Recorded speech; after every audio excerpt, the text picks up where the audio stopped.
ई बात के चाहत आरन कि कसहूं ऐसा माहौल पैदा हो जा कि नीतीश कुमार के नाम बल्कि अब की हाली भारतीय जनता पार्टी मजबूर होकर के नीतीश कुमार के साथ छोड़ देवे, जो से कि बिहार के जनता के सामने और देश के जनता के सामने नीतीश कुमार के मौका मिल जाओ भारतीय जनता पार्टी के टारगेट करे, गाय होखे बैल होखे जे होखे। लेकिन ओमे एगो के देखले होकर कि बैल के तो बुझाता, भैंसा के बुझाता, पाड़ा पाड़ी के बुझाता, लेकिन गाय के नाथ जब दियाला तो एक मतलब बुझे के पड़ी कि वो गाय सीधा तो बिया लेकिन झटका जबरदस्त देवेले। यही चलते ओकरा के नाथल बा कि जब जब वो झटका देवे तो आस्ते से ओकर नाथ घींच दिया, जना से कि वो काबू में रहे। भारतीय जनता पार्टी प्रयास बहुत कैलस, लेकिन नीतीश कुमार जी अब तक ले न थैले ना, और जेकरा जेकरा के नथलस वो या तो भारतीय जनता पार्टी के साथे रहल या फिर भारतीय जनता पार्टी से बिल्कुल अलग हो गई। ओकरा बुझा गई कि नाथ काहे खातिर पहनावल गई। दोनों ऐसा आंकड़ा ले आके सामने रखत रहो जना से बिहार पिछड़ जाता, तो नीतीश कुमार के एक नया रणनीति काम करे लगता और नीतीश कुमार के अगल बगल में खड़ा लोग एगो नया ऐसा विवाद छेड़ देता रहे, जना से कि इस सारा विवाद और बिहार के पिछड़ापन के जो आंकड़ा बा वो पीछे हो जाता। बिहार के बदले के और बिहार के जना तरीका से वो नया सिरा से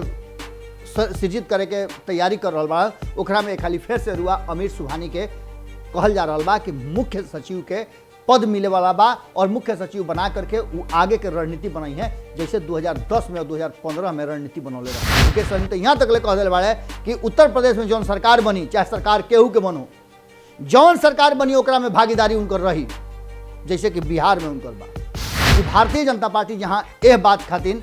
कि बिहार में नीतीश कुमार के माथा पर रख करके और उनका ऐसा कोनो काम ना कर सकेला जना से नीतीश कुमार के क्रेडिट मिले, बिहार के जनता उनका के जिंदाबाद जिंदाबाद करे। यह चलते दोनों के टकराव में बिहार के भला नहीं के होत और नीतीश कुमार भी बात बढ़िया से बूझ रहा बा।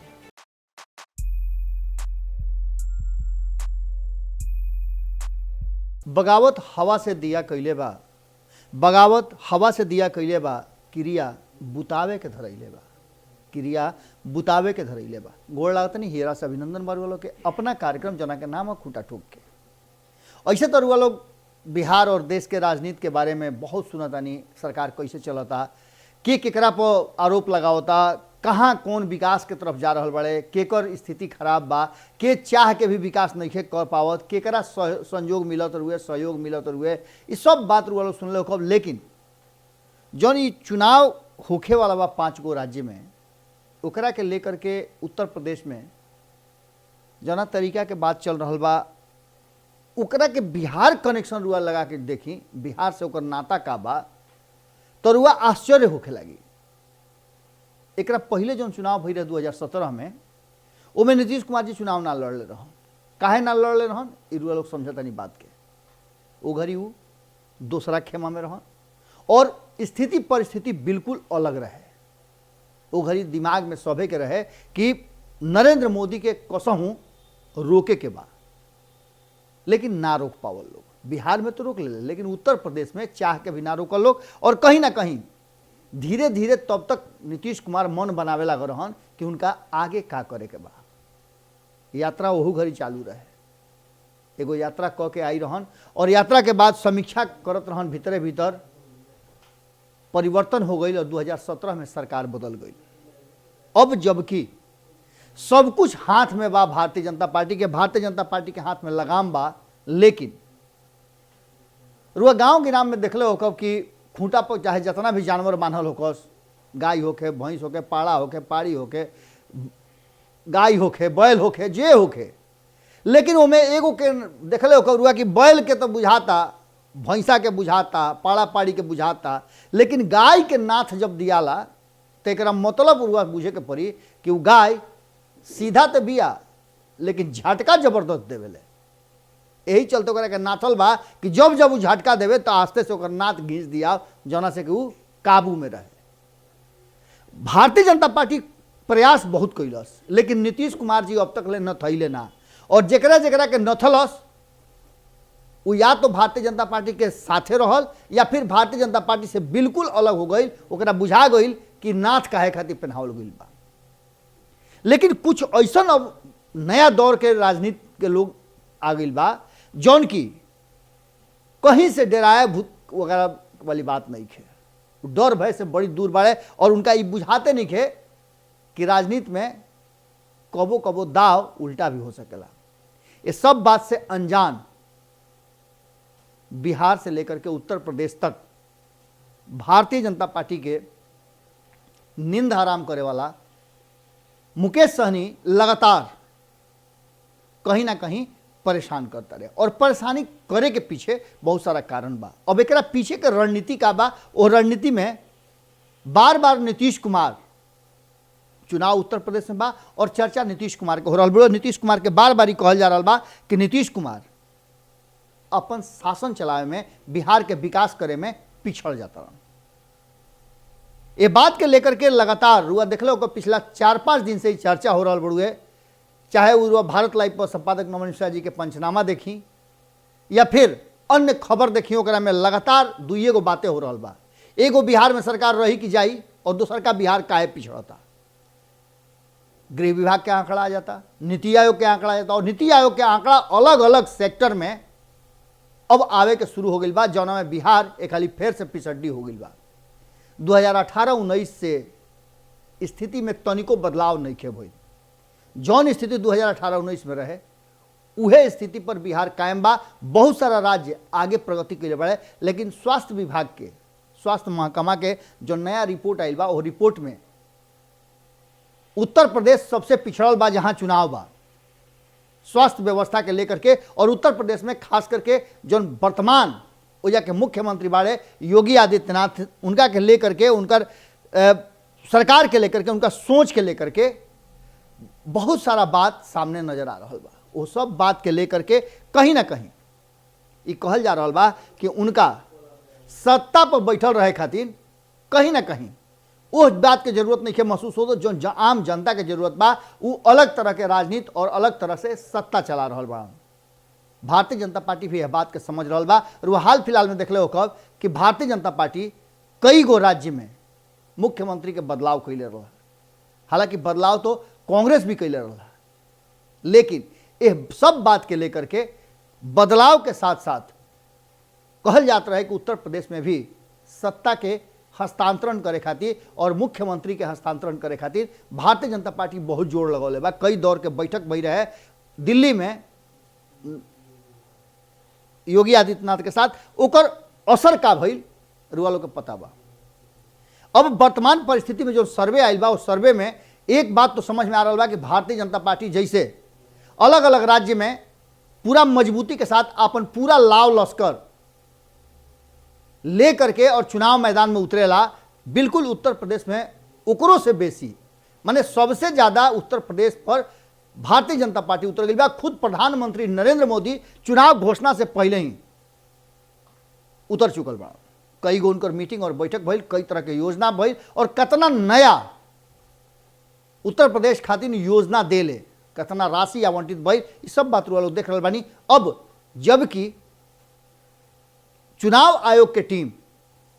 खुद मुख्य चुनाव आयुक्त के साथे उत्तर प्रदेश में जाकर के वो जाके माहौल और चुनाव के प्रक्रिया देखे के जा रहा बुढ़ुए, तो एक समझ लें कि चुनाव घोषणा में अब ज़्यादा समय नहीं है। लेकिन ये सब के बीच में जना तरीका से भारतीय जनता पार्टी के मजबूत खूंटा गाड़ के हुल दिया था, ओकरा पर ये बात कहे खातिर मजबूर बानी आज कि आंधी के आगे बेना के बतास। अक्सर हुआ सुन हो कि आंधी या तूफान के बात होला कि फलना के आंधी चलता, फलना के तूफान चल रहा बुढ़ुए, लेकिन ये सब बात से अलग कहीं ना कहीं जौना तरीका से भारतीय जनता पार्टी के सामने से टक्कर देवे खातिर उनके खेमा के लोग तैयार बा, ओकरा में बड़ा रणनीति बन रहा बा। ये बात इशारा कर रहा बा कि कहीं ना कहीं सांस तो अटक गई बा। अब एकरा के लेके रुआ बिहार से रुआ शुरू में बतौनी है कि बिहार से एकरा के कैसे जोड़ल जा सकेला और बिहार कैसे एकरा के प्रभावित करता, तो बार बार बिहार के तुलना और बिहार के सुशासन के लेकर के सवाल खड़ा हो रहा बा। ये बात के लेकर के रुआ 2-3 दिन से लगातार सुनत हो कि जहां भारतीय जनता पार्टी और केंद्र सरकार बिहार के अलग अलग सेक्टर में जब जब कोनो ऐसा आंकड़ा ले आके सामने रखत रहो जौन से बिहार पिछड़ जाता, तो नीतीश कुमार के एक नया रणनीति काम करे लगता और नीतीश कुमार के अगल बगल में खड़ा लोग एगो नया ऐसा विवाद छेड़ देता रहे जौना से कि इस सारा विवाद और बिहार के पिछड़ापन के जौन आंकड़ा बा वो पीछे हो जाता। जैसे वह याद हुई कि नीति आयोग के रिपोर्ट आयल तो नीतीश कुमार जी विशेष राज्य के दर्जा के सवाल उठा दिले और ये इतना तेज हो गई कि एकरा के लेकर के उपेंद्र कुशवाहा से लेकर के जीतन राम मांझी तक एक्टिव हो गए और जीतन राम मांझी तो साफ भारतीय जनता पार्टी के दुखता रग जो उनकर मेन वोटर बाड़े उनके के टारगेट कर दिले। खूब विवाद भइल, खूब झमेला भइल और यहाँ तक ले बात आ गई कि दोनों तरफ से सरकार गिरावे और संन्यास लेवे तक के बात हो गई। ये सब बात अभी चलते रहे कि तब तक ले गृह विभाग के आंकड़ा आ गई और गृह विभाग के आंकड़ा में भी कहीं ना कहीं नीतीश कुमार के सुशासन जो कहा ले, गुड गवर्नेंस के जो बात करे ले ओकरे पर उंगली उठ गई। हालांकि कोई पहला बात ना रहे, रुआ लोग के याद हुई कि एकरा पहले भी रुआ लोग बतौले नहीं कि मुख्य सचिव और गृह सचिव सहित अपन नवरत्न वाले वो लोग के विशेष रूप से अब नया सिरा से एक खाली फिर नीतीश कुमार जी प्रभार देवे जा रहा बा। ये सब बात के कहीं ना कहीं असर यह बात से हो रहा बा कि पूरी तरह से नीतीश कुमार तैयारी कर रहा बा और तैयारी में बिहार के बदले के और बिहार के जौन तरीका से वो नया सिरा से सृजित करे के तैयारी कर रहा बा ओकरा में खाली फिर से रुआ अमीर सुबहानी के कहल जा रहा बा कि मुख्य सचिव के पद मिले वाला बा और मुख्य सचिव बना करके वो आगे के रणनीति बनाई है जैसे 2010 में और 2015 में रणनीति बनौले रहन। रुआ लोग के याद हो कि 2010 और 2015 में रुआ लोग के बात हम बतौले रही कि 2010 में अमीर सुबहानी पूरा पोस्टरिंग कैले रहन और ओकरा के लेकर के नीतीश कुमार के सरकार बने में केहू ना रोक पावल। नीतीश कुमार के सरकार सबसे ज़्यादा वोट लेके 2010 में बनल और 2015 में भारतीय जनता पार्टी चूंकि 2010 में साथे रहे वह बात के जानत रहे कि कैसे रणनीति बनल बा और कैसे नीतीश कुमार इतना सीट लेके आयल बा। बहुत बात सामने और बहुत बात भितरिया होला। जब 2015 में भारतीय जनता पार्टी नीतीश कुमार के विरोध में लड़त रहे तो सबसे पहले ओकरा टारगेट पर अइलन अमीर सुबहानी। चुनाव आयोग से शिकायत करके अमीर सुबहानी के पद से उस समय चुनाव भर खातिर हटावल गई, लेकिन योजना तो पहले बन गई रहे और योजना नजर भी आई कि बम्पर बहुमत से महागठबंधन जीत के आई।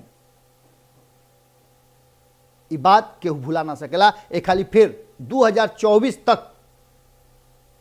नियमित सेवा में अमीर सुबहानी के कार्यकाल बा और ऐसा स्थिति में 2024 और 25 के योजना बनाई है, ऐसे रुआ इनकार ना कर सकीले। नीतीश कुमार के सीधा टारगेट हुई बा। यही चलते आज रुआलों के सामने ये बात लेकर के हम नहीं हाँ कि आंधी के आगे बेना के पतास। बाकी जो स्थिति बा वो स्थिति ये बात के तरफ इशारा कर रहा बा कि बिहार में नीतीश कुमार ये बात के चाहत आरन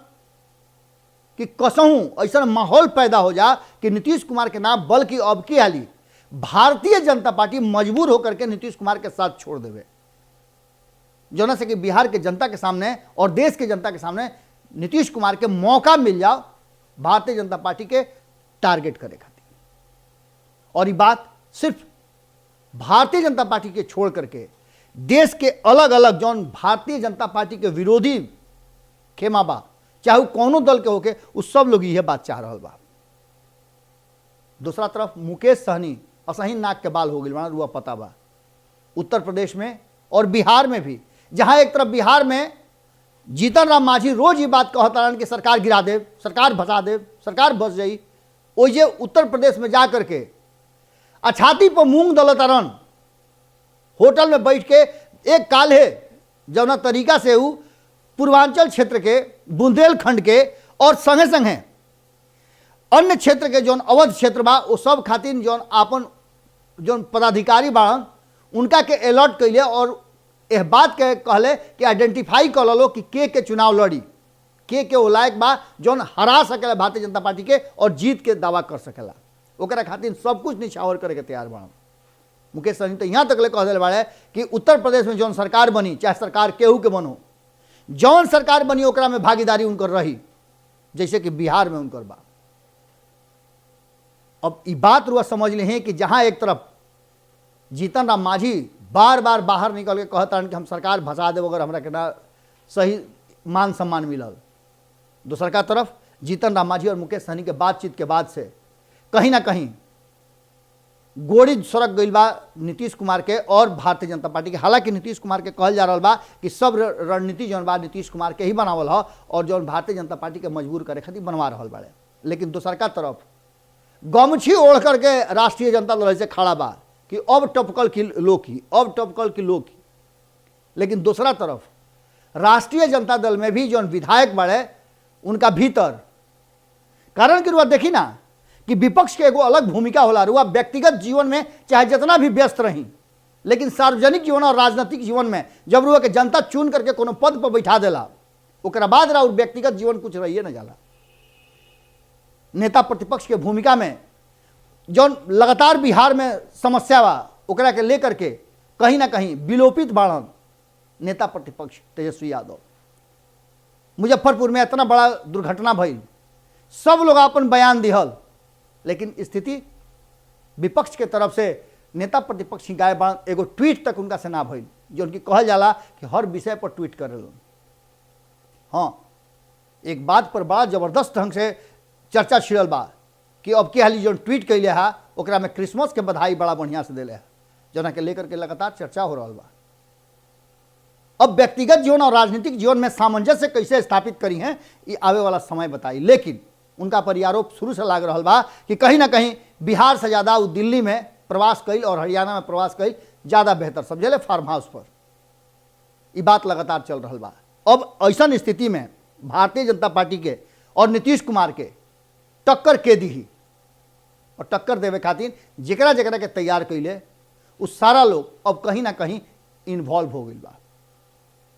उपेंद्र कुशवाहा, जीतन राम मांझी, मुकेश सहनी, इस सब महागठबंधन के हिस्सा रहत रहन, जो उनकी पूरी तरह से अब एनडीए के हिस्सा हो गई बा, नीतीश कुमार के साथे हो गई बा। जहां दूसरा तरफ उपचुनाव में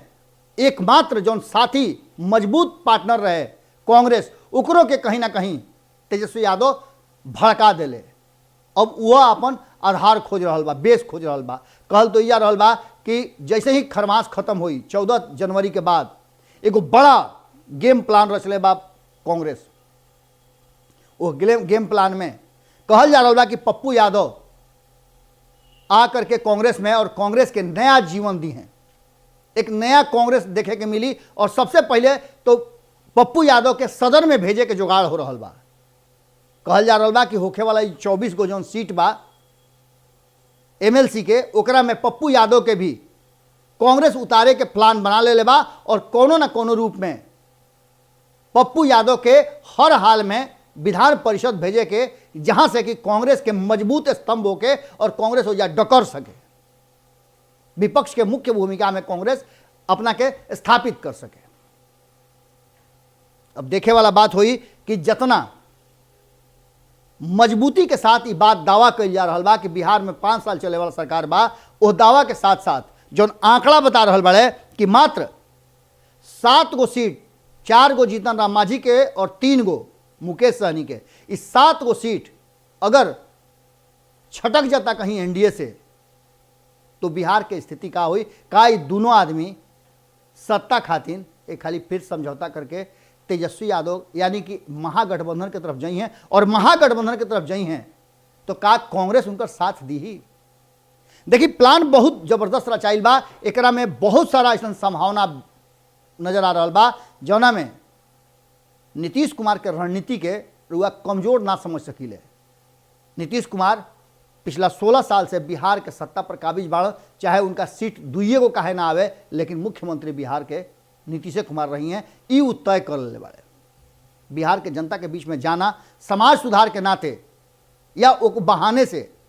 नीतीश कुमार एक बार फिर से जनमत संग्रह करता रहे और ये जनमत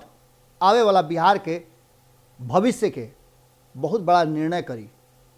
और ये निर्णय कौना रूप में आई इरुआ धीरे धीरे समझ में आवत हुई, कारण कि भारतीय जनता पार्टी जहां यह बात खातिर कि बिहार में नीतीश कुमार के माथा पर रख करके और उनका ऐसा कोनो काम ना कर सकेला जौना से नीतीश कुमार के क्रेडिट मिलो, बिहार के जनता उनका के जिंदाबाद जिंदाबाद करे। यह चलते दोनों के टकराव में बिहार के भला नहीं होत और नीतीश कुमार भी बात बढ़िया से बूझ रहा बा।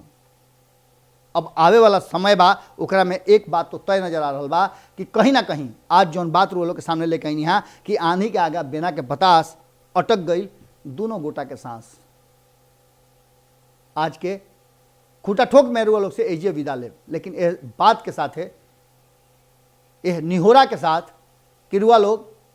बिहार के वर्तमान स्थिति बा ओकरा में का सोच रहल बानी, रुआ का लागता कि का नीतीश कुमार भारतीय जनता पार्टी के साथ 5 साल कंटिन्यू करिए, और अगर कंटिन्यू करिए भी नीतीश कुमार कोनो सूरत में, चाहे दुख सह के चाहे झुक के, तो का भारतीय जनता पार्टी उत्तर प्रदेश चुनाव के बाद नीतीश कुमार के साथ रही, या फिर जो वर्तमान परिस्थिति बा एनडीए के जो पूरी तरह से उपेक्षित बाड़े जीतन राम मांझी और मुकेश सहनी, वो लंबा समय तक सर्वाइव कर सकेले। ये 3 गो सवाल के साथ रुआ के छोड़ के जाता नहीं, एक जवाब रुआ लोग से हम अपेक्षा रखता नहीं। कल फिर भेंट करे वादा के साथ गोड़ लागता नहीं।